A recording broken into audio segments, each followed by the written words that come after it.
There's no way a fat kid like you could be mine. Get lost, you pig. Nick shouted angrily, and I stepped in to protect Tony. If you won't acknowledge Tony as your own child, then I'll take him in. Later, after discovering that Tony had appeared on TV, my son and his wife came to the house. Tony, let's go home with us. To these two, Tony responded, Who are you people? I'm Hannah White. Ever since my husband passed away a few years ago, I've been living alone. Living alone in a big house was lonely. I didn't have any particular hobbies, so every day was boring beyond belief. But there was one thing I looked forward to. That was seeing my grandson, Tony. Meeting my adorable grandson Tony was my only source of comfort. My son Nick and his wife Wendy run a nightclub together. It seems to be doing reasonably well, as they always appear busy. They had a baby when they had been married for a few years. Apparently, they had a plan to have a daughter and make her the poster girl for their club. Before the baby's gender was even clear, they went on a shopping spree for baby girl items, eagerly anticipating the arrival of a daughter. However, when the baby was born, it turned out to be a boy. The disappointment for both of them upon learning it was a boy was significant. I thought that once they saw the baby, they would find him adorable no matter what. I was optimistic, but it didn't turn out that way. Nick and Wendy showed little interest in the newborn baby and didn't seem inclined to take care of him much. They didn't even bother to think about the baby's name. I got fed up and suggested several options, from which they eventually chose the name Tony. They never showed any interest in Tony, no matter how much time passed. They were determined to have a girl next time, but they never conceived again. Over time, Wendy started to harbor what seemed like hatred towards Tony. Our plan was ruined because Tony wasn't a girl. It's all your fault. It seemed like Wendy harbored such misplaced hatred within her. Furthermore, Nick also started to adopt a cold attitude towards Tony, influenced by Wendy. If I had intervened at that point, perhaps things wouldn't have turned out this way. Eventually, Wendy stopped cooking meals for Tony. Wendy would leave a $5 bill on the table every day before heading out to work, and she wouldn't return until nearly dawn. Tony would spend the long evenings and nights alone. It must have been incredibly lonely for a young child to wait for their parents to come home all by themselves. Tony would use the money Wendy left to buy food from the convenience store every day. Tony, still very young, didn't consider nutritional balance and would often buy snacks like cake or potato chips from the convenience store. Additionally, there were times when he would eat discarded sandwiches. A child going to the convenience store alone every day inevitably stood out. The part-time worker at the convenience store felt sorry for Tony and secretly gave him some food. Thanks to this kindness, even on days when Wendy didn't leave any money, Tony never had to go without a meal. By the time Tony was in the 3rd grade, his weight had exceeded 70 kilograms. This was the result of his unhealthy diet consisting of cake, pizza, and snacks every day. Nick and Wendy were not happy about it. Since Tony gained weight, they started to hurl harsh words at him. You've gotten so fat. Cut it out already. There's no way a fat kid like you could be mine. Get out of here, you're just a nuisance. When I learned about these words being said, it felt like my heart was being torn apart. I couldn't imagine how Tony must have felt hearing such words from his own father. I worried about Tony, so I sometimes visited his house to check on him. I had a faint sense that Nick and Wendy harbored resentment towards Tony from their tone of voice. I visited them occasionally, partly to make sure that nothing terrible was happening to Tony.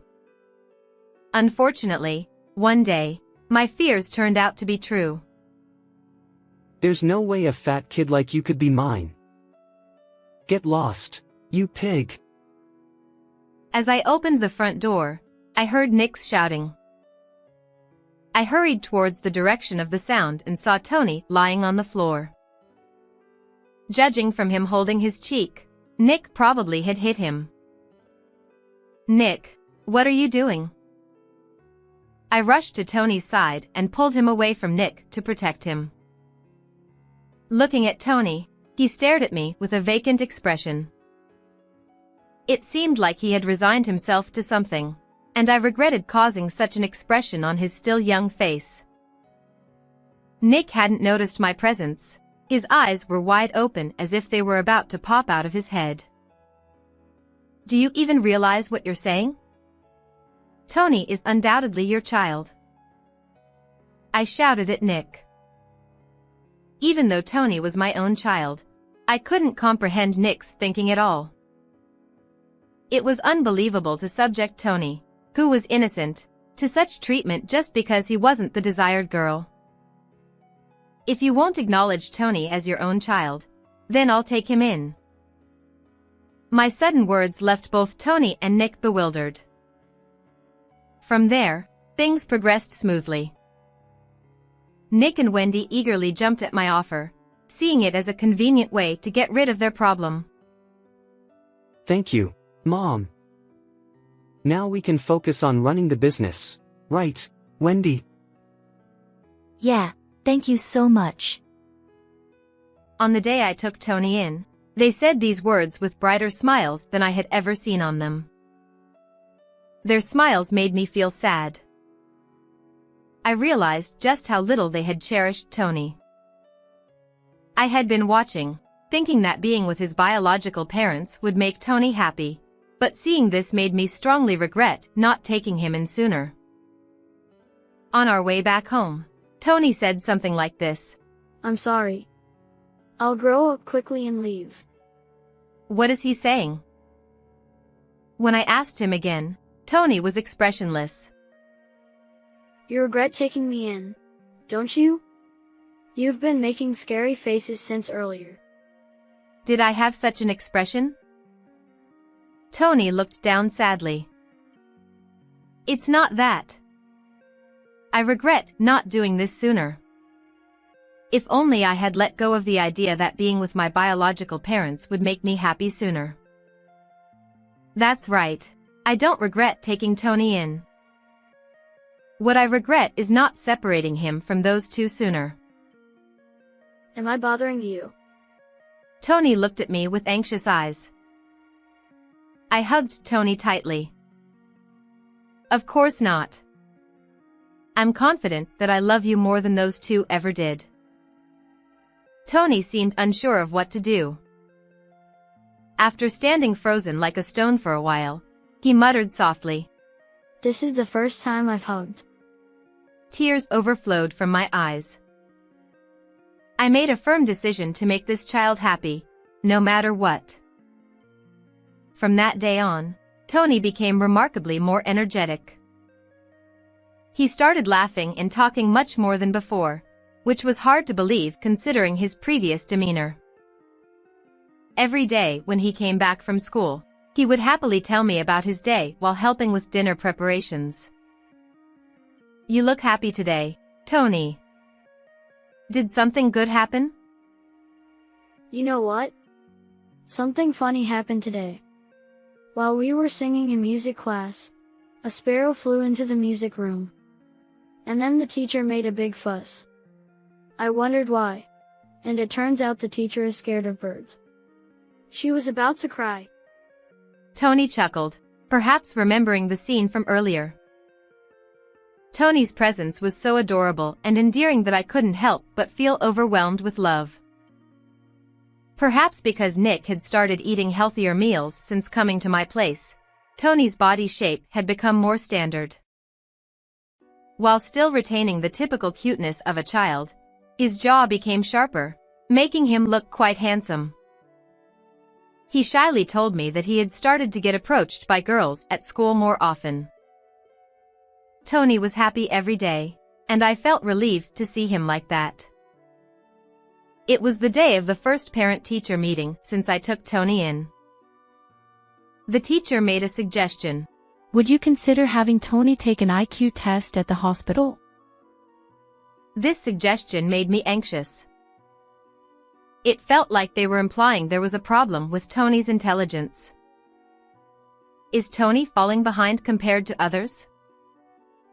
When I asked, the teacher waved her hand hastily. No, quite the opposite. From my experience, Tony is likely gifted. The term gifted was unfamiliar to me, and I felt a bit puzzled. According to the teacher, gifted refers to children who have innate high abilities compared to their peers. The teacher handed me a sheet of paper. This is a graph showing his academic performance. As you can see, his grades have dramatically improved from a certain point. Indeed, the sudden rise on the graph was noticeable. Looking at the dates on the horizontal axis, it was clear that the change occurred shortly after I took Tony in. Since it was so sudden, I asked Tony if he had started attending a tutoring center or something. Even so, this kind of improvement is unusual. But that wasn't it. Apparently, Tony had been deliberately adjusting his performance to avoid getting good grades. I didn't quite understand what the teacher meant, so I looked at Tony, who was sitting beside me. Noticing my gaze, Tony spoke up. In my previous home, if they found out I was getting good grades, they didn't like it. They called me arrogant and hit me even more. He shrugged his shoulders. So, during tests, I deliberately left answers blank or wrote the wrong ones. I actually knew all the answers, though. Tony smiled wryly. Now, I don't have to do that. So I just take the tests normally. They're too easy and boring, though. I understand everything just by reading the textbook, so classes aren't interesting. I want to study something more challenging, Tony said with a sigh. For a moment, I worried that the teacher might be offended by Tony's words, but I was relieved to see her laughing loudly. What do you think? If Tony is gifted, we might be able to provide support that suits him. Would you consider having him take the test at the hospital? If it would benefit Tony. With that in mind, I decided to take Tony to the hospital over the weekend. Based on Tony's behavior at school and at home, as well as the results of the IQ test, there is a possibility that Tony is gifted, the doctor said firmly. Tony's IQ was significantly higher than average, and I was surprised. I didn't know Tony was so intelligent. No wonder schoolwork is easy for him. I decided to hire a private tutor for Tony to fulfill his wish of studying more challenging subjects. The tutor is a veteran who graduated from a famous university in the UK and understands Tony's needs well. It's more fun than schoolwork. Tony was delighted. Tony passed the first-class math exam recommended by his tutor. When the tutor posted about it on social media as my proud student, it quickly went viral. Tony became an overnight sensation, and newspapers and television stations started coming to interview him one after another. One day, while spending time with Tony as usual, the doorbell rang. Oh. Have the reporters come already? There was still about 30 minutes until the interview time. Assuming it was the reporters, I opened the door and was surprised. It's been a while, Mom. We've come to pick up Tony. There was Nick and Wendy. What brings you here? When I asked, Wendy smiled and said, Thank you for taking care of Tony. From now on, he'll be living with us. I was taken aback by her words. What is she saying now? Are you kidding? Tony has interviews scheduled. We're busy, so please leave. Upon hearing the word interview, Nick and Wendy's eyes sparkled. I knew it. That was Tony after all. I saw him on TV. Our son is truly amazing. The two exchanged looks, clearly excited. And then, they said something unbelievable. Once Tony comes back, our store will be secure. Wendy nodded along beside Nick. If customers come for Tony, our sales will increase more than ever. And in the future, he can take over the business. It'll make things easier for us. I'm appalled by the selfish thoughts of those two. They said Tony wasn't theirs, but as soon as they found out Tony is talented, they came to take him back. Tony, a child, isn't parents' property. I've had enough. When I was determined to give them a piece of my mind, Tony appeared behind me. Seeing Tony, Nick and Wendy smiled. Their smiles only fueled my irritation further. However, those smiles of the two were shattered by Tony's few words. Who are you guys? Tony looked straight at the two of them and said. They couldn't hide their confusion. Who? We're your mom and dad. You're our dear child I gave birth to with a lot of pain. Wendy's words made me sick. To call him their dear child, how could they say that? As I was about to say something in response, Tony chuckled softly. My only parent here is her. I don't know you who abandoned me. Tony said firmly. Tony, she's your grandma, not your parent. Come home with us. Nick said gently, trying to reason with him. Tony glared at Nick. My home is this house with Grandma. Unlike you two, Grandma has shown me love. You're not my parents. You abandoned me and then come to take me back when you find me useful. This is the first time Tony has raised his voice so much. Nick and Wendy's faces contorted in dismay. Nick, visibly frustrated, reached out to grab Tony's arm. Just as I moved to intervene, a voice called out from behind Nick. Is what he just said true? That you abandoned him? Reporters gathered around with solemn expressions. They were here to interview Tony. It seemed the appointed time had passed without notice. The reporters surrounded Nick and Wendy. Then they aimed their cameras at the two and fired a barrage of questions. Caught off guard, Nick and Wendy were left flustered. Days later, this interview aired on TV. The sad past of a genius boy, investigating the parents who abandoned him. The title was sensational and it had a tremendous impact. The two faced a backlash on social media and received numerous critical phone calls to their shop. It's unthinkable to abandon a child just because it's not a girl. Don't try to manipulate a child for your own convenience. In addition to these phone calls, apparently many people gathered to catch a glimpse of the faces of such terrible parents. Naturally, the situation made it almost impossible to operate the store normally. Desperate, Wendy sought help from her parents, only to receive a cold response. You reap what you sow. Deal with it yourself. We won't help someone who abandons their own child. Nick and Wendy were scorned and abandoned by everyone. They're making fuss about why they were facing such consequences, but it was clearly the result of their own actions. It would be good if this could be a turning point for them to repent.